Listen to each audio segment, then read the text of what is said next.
Hello YouTubers, it's DasGregor again. Surprise, surprise, 2 videos in quite a short time. This is actually in response to many of you who've been asking me repeatedly to do some more stories and to write a little bit more. So I'm going to throw out at you a new story that I've just started. So new, hopefully improved from some of the older stories you've heard. This is chapter 1 of what I'm going to call The Underwater Adventure. John scribbled in his notebook, May 23rd, 1898. It's Monday and the seas are calm. We are 7 days into our journey to London and have 8 more days to go before reaching shore. It's amazing how fast these new coal ships can cross the Atlantic. It used to take months not too long ago. Nick and I hope to persuade the captain to allow us to test our new underwater suit before we get to London. I can't wait to try out the new communication device I've rigged in the air suit. To think, not only will I be able to breathe underwater, but I'll be able to talk to Nick through the main cable. It's been 20 years since Edison played around with this technology, and I think it will work well in our new suit.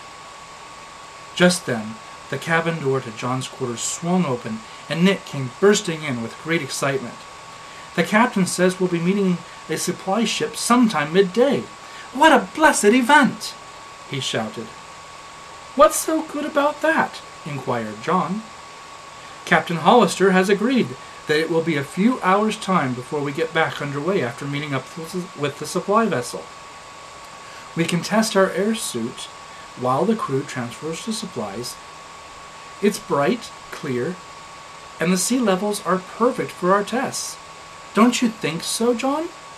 Nick stated with even more excitement and a bit of lost breath. Yes. This may work out very well for us. We have a few hours before the sun reaches its zenith. Let us prepare the air suit and get things ready. John walked over to the wall closet along the interior side of his cabin. After opening the doors, one could see that the entire closet was filled with a huge, bulky suit. It could best be described as a one-piece uniform with a zipper in the back. It was made from a new material that few knew about except those scientists that helped design it. They had come from many different universities to develop the material. None could say whether it was a Harvard or Yale man who finally figured out the waterproof mechanism in the suit, but it was by the funding of John Dribble that brought it all together. There were no pockets or seams other than the zipper in the back.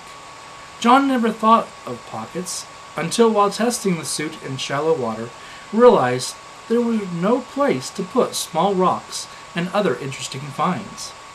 A design flaw noted for future reference. While the suit was quite bulky, the hands and feet fit snug like a glove. One could easily pick up and maneuver objects underwater just as well as they could on land.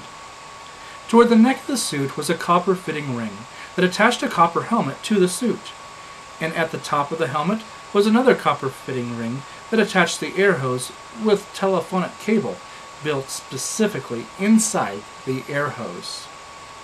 One that John Dribble had designed himself and was quite impressed with on his own merit.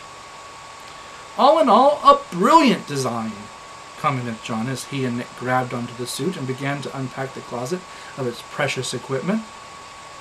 Not realizing how much time had transpired just removing the suit and getting it prepared for its test run in the Atlantic, Nick suddenly felt the massive liner coming to a stop. We must be coming upon the supply vessel.